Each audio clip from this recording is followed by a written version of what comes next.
Hey moms out there, Dr. Holly here from Active Family Wellness. I'm wrapping up my fifth favorite thing in our fridge and freezer category. These are those things that we keep on hand that if we're out of, we know we need to go shopping. We know that's going to be top of our list to keep around to keep our family healthy every single day and make positive choices. So rounding out, we've already talked about things to keep in the fridge, which is almond milk and spinach and eggs in a few different forms.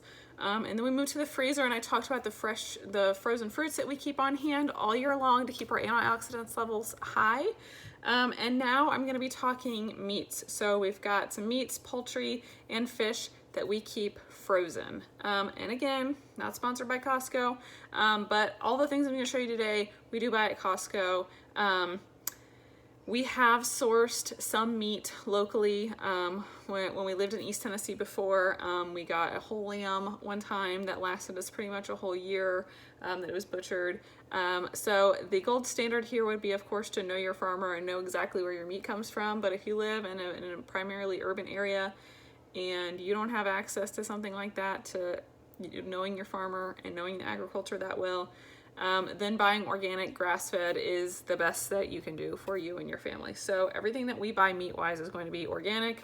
If it's a land animal, if it's a sea animal, it's going to be not farmed. It's going to be wild fish. So the first thing I'm going to show you are these wild-caught salmon fillets. See, wild-caught salmon fillets that we keep. I love these because they're individually wrapped, so it's really easy depending on how many people you have for dinner to thaw these out. And I get them out probably about 10 minutes before pretty much the time it takes like the oven to preheat for me to get my seasonings and the pan ready and everything like that. Just throwing these in a pot of cool water or just like tap water, and they get a little soft, so you can at least get the packaging off of them, putting a little olive oil down and then putting them skinned down in the pan, seasoning on top. One of my favorite seasonings is this chili lime seasoning from Trader Joe's. You can even do curry, something like that, and letting them bake. So another very quick and easy dinner. Really great. I mean, I would say this is like tops 30-40 minutes and dinner is done, depending on what your sides are. So that's that on those. The rest of these probably not gonna look that appetizing because they were raw and then they were frozen, so they've got some frost on them. So we like to buy the chicken drumsticks from Costco. There's typically 6 or 7 drumsticks in here, and because we base most of our meals on vegetables, we are only giving one person a drumstick at dinner time. Every once in a while, maybe us adults will grab another one, but this will typically feed our family 4 and have 2 lunches for the next day for the adults, so for leftovers. So really economical. I know people like to balk at organic prices, but you get a pack of these, 3-pack of these at Costco for $9 or $10. So you're talking about like $3, feed your family plus your sides. So most of the time when I calculate meals, I'm estimating that for a predominantly organic meal for our family, we're between the $10 and $12 range per meal. So you really can't compare going out to eat for things that are not going to potentially be organic, and then spending, I don't know what it costs you, but probably $40 or $50 when we go out to eat. So just my 2 cents on that. The next thing we keep this organic beef, ground beef, also from Costco.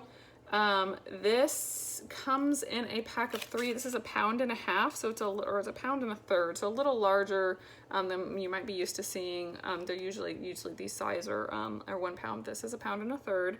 Again, this gets us about 6 servings. So, and this for a pack of 3, I think it's like $20. So it is a little bit of a higher price point to get the beef. And that's why we probably only have beef about once a week. So we probably do fish once a week, beef once a week, chicken maybe twice, and then veggies the other 2 nights or something like that. So, and then the last one, organic ground turkey. Now, I don't use this as much. We do happen to have one today, so that's why I wanted to show it to you. It definitely has a little bit of a different texture. If you're used to the texture of ground beef, going to ground turkey is not going to be like it may not be a completely easy substitute for you. It's just very sticky forming. Like if you're trying to make meatballs or meatloaf or something like that, it's just not as easy to handle as ground beef.